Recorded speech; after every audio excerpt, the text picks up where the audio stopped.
years of lies and smears and slander, the Russia hoax is finally dead.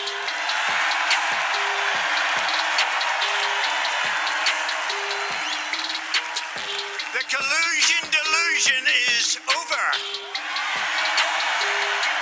In this episode of Just Informed Talk, as the whole Russia collusion delusion hoax is coming to an end, with the Mueller report scheduled to be coming out on Thursday, tragedy strikes in Paris as the Cathedral of Notre Dame is destroyed in a very, very mysterious fire that nobody has any answers about yet. And we're going to look at some of the things that happened today in Paris, and we're going to look at a lot more. So you guys want to stick around and check this out. Hi, I'm Craig, and welcome to another episode of Just Informed Talk. We always like to begin by saying thank you to everybody who's hit that subscribe button. If you haven't, please come here on the landing page, click the big red subscribe button, and make sure you hit the bell for notifications so you get notified when these videos get posted. And don't forget to hit that like button, the thumbs up button at the bottom of this video, to let me know you guys like this content and want to see me make more. So obviously today we have a tragedy that struck, but first we're going to look at the cue boards, and then we're going to talk about the news surrounding what happened in France today in Paris with this tragedy at the Cathedral of Notre Dame. And we're going to go ahead and talk about that. But first, we're going to look at this latest Q post. It is where we left off. Q post 3312. It hasn't been anything new since. If you guys want to get caught up on those posts, I always encourage you to come back here, watch these last few videos, and go back as far as you want. It'll get you all the information you need about Q and the latest posts. And if you guys are scratching your head going, what in the world is Q and what is this guy talking about? I always encourage everyone to come back here and watch this video, what is QAnon and the Great Awakening. It's a great video. It's got a lot of information about QAnon, the Great Awakening, how to follow, how to get involved, how to find the research, all of that stuff. So you guys want to go check that out. So tragedy. Tragedy strikes Paris. If you aren't aware yet, I'm very, it's not my pleasure to bring this kind of information to you guys, but it's something that we have to cover here and we're going to look at. First of all, there was a fire at the Notre Dame Cathedral in Paris, which basically has destroyed, I would say, the majority of that complex. So it is definitely a tragedy, but there are a lot of anomalies that are popping up, and we're going to look at some of them here. And I'm just going to put all the information together and give you as much as is being reported up to this point, and things that are not being reported in the mainstream news about this incident that you guys are going to want to know. But as of now, the official story coming out of Paris is that the fire that started at the Notre Dame Cathedral earlier this morning in Paris, France, is now being investigated as an accident. According to the story from Fox News, the investigators are treating the fire that engulfed Paris's Notre Dame Cathedral as an accident for now. Paris police will investigate the disaster as involuntary destruction caused by fire and have ruled out arson and potential terror-related motives for starting the blaze. That's pretty quick that they make these kind of pronouncements, but we'll just keep reading. It says, the prosecutor's statement came moments after a government official and the Paris fire chief say they were optimistic that the cathedral's world-famous bell towers had been saved from the fire. So this is an ongoing story. Here are pictures coming, just breaking new pictures coming from inside the cathedral after the fire. And so there were a lot of very valuable paintings and relics and statues, sculptures, artifacts, you name it, that were looking at possibly have been destroyed, I guess, in this fire.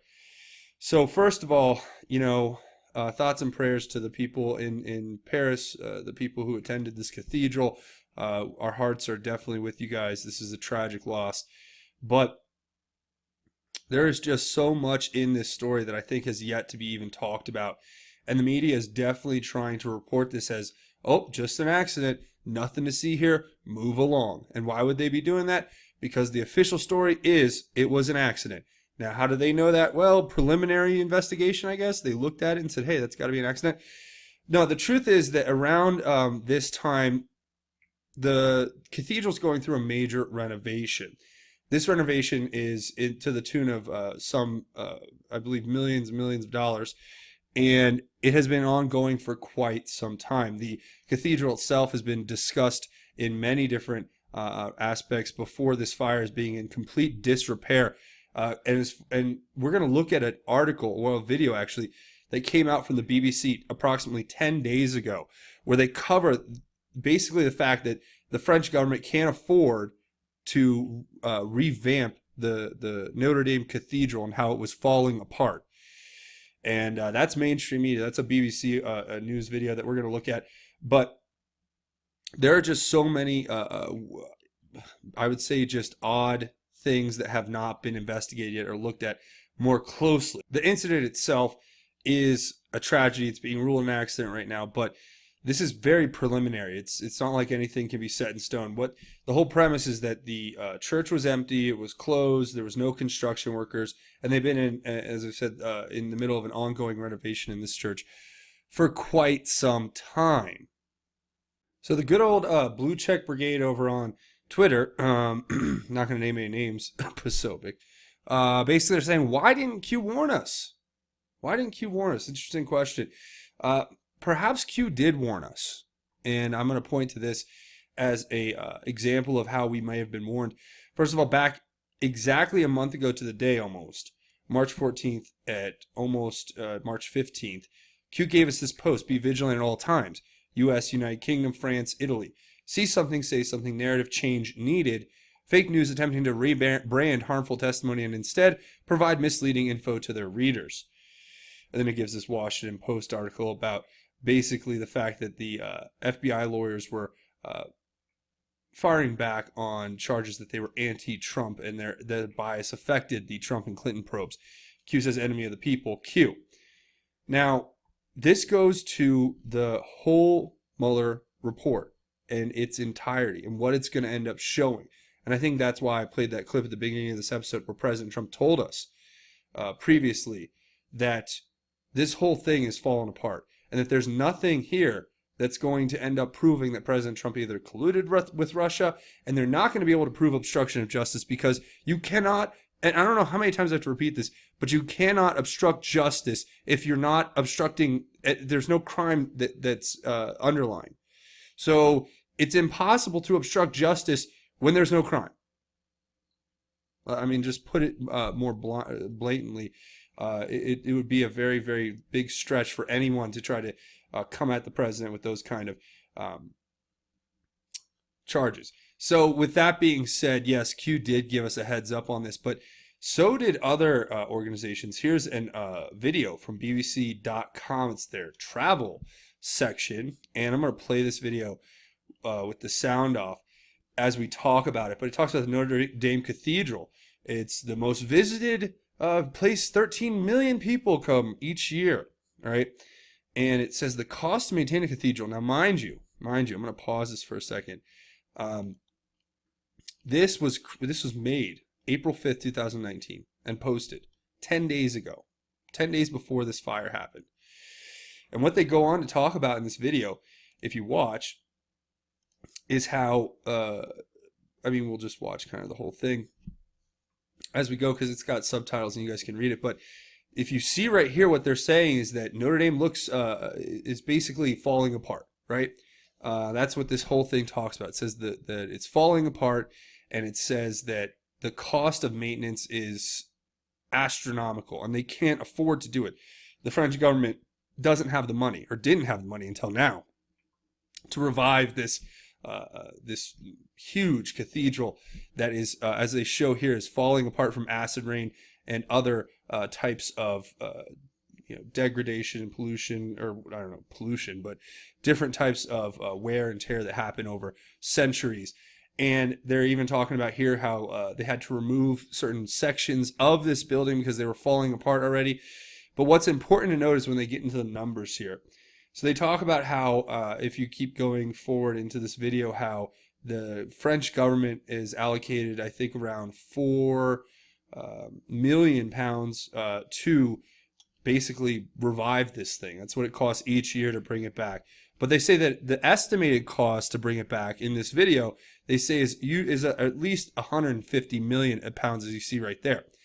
So why is this important to look at and to note?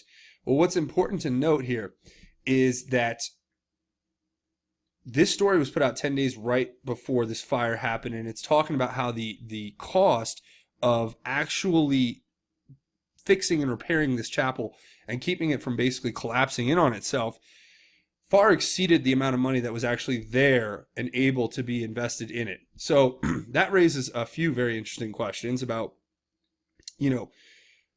why are the police so quick to say that this fire is an accident? Why are they so quick without really going in and having a full investigation to say, you know what, nothing happened here, nothing to see here, just move along? Well, the real reason might be something far more sinister, but that we'll save for a little bit later here in the video, where we're going to talk about the fact that there are theories bouncing around the QAnon boards now about the amount of art that may have been destroyed and how much money that insurance payout would end up being, and how, hypothetically speaking, theoretically speaking, it'd be very easy for somebody in the run-up to this fire to have taken every famous artwork out of that, replaced it with a fake, and then hypothetically, theoretically, have an accidental fire which burns the whole place down. Then they get paid out on the insurance money, which can build a new cathedral and enrich anyone who is involved with that process. So again, that's just a theory. There's nothing much to back any of this up yet. These are speculative thoughts. We're talking through things here because that's what Americans with the freedom of speech and the First Amendment do. We have a grown-up discussion about the possibilities of what could have happened. We don't just look at something and say, oh, well, the French authorities within a couple hours of the fire said it was an accident. Nothing to see here. Not going to ask any questions. Sorry, I'm just not interested. Because there's a lot more. And we're going to get into some pretty crazy stuff. First, I want to, here's a political figure in France, right? One of the elected officials who was speculating on Notre Dame on the Shepard Smith broadcast, which is, as I like to call it, the hour that I turn off Fox News in the afternoon when I don't want to hear what that guy has to say, because he is to me, Shep Smith is the worst. He should be on CNN. He would fit in perfectly. He should just be, his spot should be right between Don Lemon and Anderson Cooper. And I bet he'd be really happy and love that. But yeah, this is the video. I'm going to play it for you guys. You guys watch this. How he basically, a guy who's just basically asking a question and making an insinuation, he gets shut down immediately. And they switch to something else. You guys got to hear this. Philippe Carcenti is on the line with us, a French elected official who is in Paris now. Felipe, what have you seen and what do you know? Well, I was close to the scene when it happened, and no, I left the place because we want to let people work around it. Everybody is really under shock now in France. I would tell you something. It's even if nobody died. I mean, it's like a 9/11. It's a French 9/11, and it's a big shock. I mean, this church was there for more than 850 years.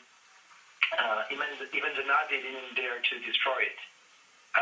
And you need to know that for the past years, we had churches desecrated each and every week in France, all over France.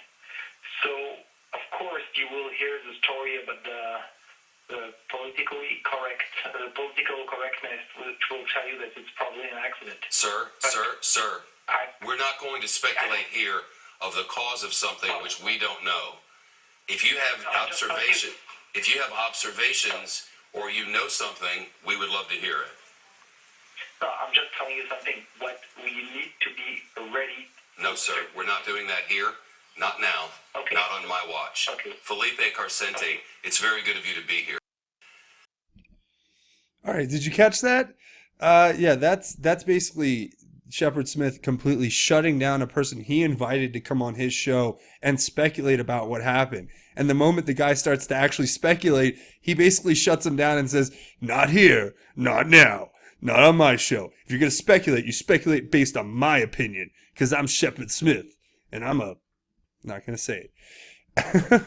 But no, this is how they do it. See, the mainstream media now, they just want to shut down speculation. What's wrong with asking questions? Is that not the Socratic method of how we learn, how we grow and find out new things? Do you think that if everyone had just taken Jussie Smollett at face value, that we would be basically still admiring him and putting him in award shows and he'd be hosting the Oscars by now? Yeah, but we questioned that and we investigated that. That's a part of our American ethos. It's a part of who we are, is to find out the truth about something. And the only way to do that is to ask questions. But when you shut down the conversation before it can even get started, you are the authoritarian. You are the thought police. So, yeah. I figured I'd bring that to you guys on this story because I thought that was definitely, certainly worth sharing.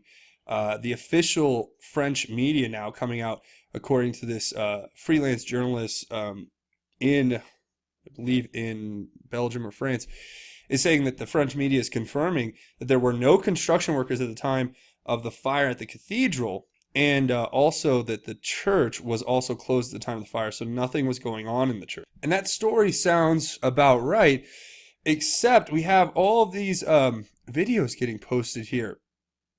Strange videos, right, of the cathedral itself, it would seem. And you can see an individual walking here across the walkway here. And it's hard to tell who they are, but if you kind of zoom in, I mean, that person, sorry for the volume. You're watching this and you're like, who is this guy walking? It's obviously a person walking. Now, this could be doctored. This could be a completely doctored video. I'm going to throw that out there because I'm the first one to say we have to be skeptical. But when you watch this video, who is that? And the way they're dressed just looks really strange. These white garbs with a little white round cap and what seems to be a thick, full beard. I'm not making any speculation on this. Say that's what my lying eyes seem to be telling me right now. So if I'm totally wrong on this, I'm glad to accept that. But at the same time, it would be really nice for somebody to confirm this video, where actually I think a lot of people right now are breaking it down frame by frame and looking at it more closely. But this is strange, right? Apparently for a church that was supposed to have nobody in it, of course. And to me, you always have to be skeptical. You always have to question the official narrative and the official story. And I think that is something that we are basically called to do just as a part of being Americans. So here's another story from this wonderful woman. Representative Tlaib here is accusing Nancy Pelosi, this is in other news I should say, is accusing the Speaker of the House Nancy Pelosi of racism, saying she uses minorities as tokens of diversity. Well, it's interesting to see how basically, metaphorically cannibalistic the cannibalistic mindset of most of these Democrats, where they were not willing to tear each other apart at the drop of a hat whenever it serves their political motivations. And this is just another example of that in real time, where Nancy Pelosi is coming out and trying to distance herself from these individuals in Congress, the Tlaibs, Omars, and the Ocasio-Cortezes, who are basically just radicalizing the Democratic Party. But I think this serves ultimately a higher purpose. And if you guys will hear me out on this, I have a kind of a theory. So as Nancy Pelosi is coming out and condemning these few individuals, right now it's basically the three individuals plus maybe a couple others, you have to ask yourself this question: is this all staged? Is this all basically an elaborate form of kabuki that they're trying to play to manipulate and to deceive the American people? Now, follow me on this. What do Ocasio-Cortez, Omar, and Tlaib do? They create an hyper fringe, super left-wing sect of the Democrat Party. Now, what does that do to the rest of the individuals on that spectrum on the left? Well, first of all, if you guys watched Bernie Sanders did a town hall for Fox News, and he was out there just saying all types of stupid things and just trying to push his socialist, communist BS. And while at the same time, every time he gets called on his hypocrisy, he just sidesteps the question and says, that's not a fair question. Oh, Bernie, it's not a fair question to ask you if the fact that you made millions of dollars selling a book is a pure and true example of capitalism and the American dream, and you go, that's not a fair question. That's a fair question. But back to my point, these women and men, whoever they are, presumably there are some men, Tlaib and Omar and Ocasio, are so far left and extreme in their ideologies that I see the big picture now. I see it clear as day. They make Bernie Sanders look moderate. They make him look middle of the road for the Democrat Party. And that was the plan from day one. Look at the history of how Representative Ocasio-Cortez got into Congress. She got into Congress because Bernie Sanders and her campaign manager basically set the stage for her, dumped a bunch of money in her lap, used dark money too, and they basically got her elected. Why? So she could go to Capitol Hill and act like a complete nut job and draw all of the flack from the people who are doing the actual vetting of candidates and basically put party leaders on the left. Now, what has that done? Like I said, that's put people like Bernie Sanders in the middle of the Democrat Party because they've stretched the political spectrum on that end so far.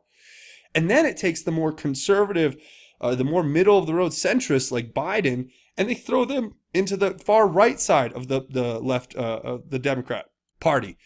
So this has all been, from day one, a ploy to get Bernie Sanders not only nominated, but then elected to the presidency of the United States. Do you see how this all works? Do you understand this game they're playing? So, to me, you look at this, you break it down, and you understand immediately what this was all, what it was from day one. Day one, they put these people in there to act like the craziest nut jobs, call everyone a racist. You know, if you're a politician, people are going to disagree with you. You can't just turn around and say, everyone that disagrees with me is a racist. No, that makes you a racist. Right? Because you're broadly painting a brush onto an entire group of people and saying that they're all one way. At least it makes you basically a bigot. But then again, are we really surprised that these bigots and these authoritarians on the left who want to take away your cars, they want to take away your hamburgers, they want to take away your oil, they want to take away airplanes, they want to get rid of, basically everything that makes America great, and they want to replace it with stuff that doesn't work because they are just so far out left progressive ideologues that they want to see the whole system burn down. These are the same people. Remember this. These people were the same ones who back in 2008 and all the way through the Obama administration, not talking about Tlaib and Omar and all these others, but I'm talking about the Democrats in general back in 2008, were telling us how bad America was, telling us how evil we were, telling us how we have to apologize to the rest of the world, telling us how we have to pay these enormous, basically extortion fees to the Paris Climate Change Accord so that, we can somehow do something to change the way the globe's warming or cooling, which is complete nonsense in and of itself. The fact that these people say that money is what's going to stop global warming should be your first red flag, right? But these people are the same ones who've been doing this since day one. Nothing changes on the left. The only thing that changes is the date. And I finally understand why they've been trotting these social progressive nut jobs like Tlaib and Omar and Cortez out for the last year, trying to paint them as the most extreme political individuals in the party, because it's so simply clear. It's so like when you have this moment of clarity, it was all to lay the path for Bernie. And we know how the media works. Look, here's the way that the media works. They have no self-awareness. They literally are the definition of doublethink. They give you two contradicting ideals and they tell you to believe them at the same time, as a form of control to make you so broken in the mind that you don't understand. For instance, here's an article from The Independent where they said Donald Trump is wrong about a rigged election. Scientists have proved.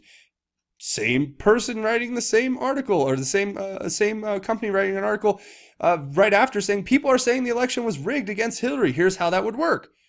So which is it? Was it rigged or was it not rigged? Right? And then you go to any example, keep pulling them up. Trump's surprise Syria pullout, here's Max Boot, is a giant Christmas gift to our enemies. Same reporter later, Trump can't do anything right. We don't need troops in Syria. Okay. Here's a great one from the Huffington Post. Donald Trump prefers a steak well done, aka the worst possible way. Same exact publisher. If you judge people for how they like their steak, you might be a Trump supporter. What?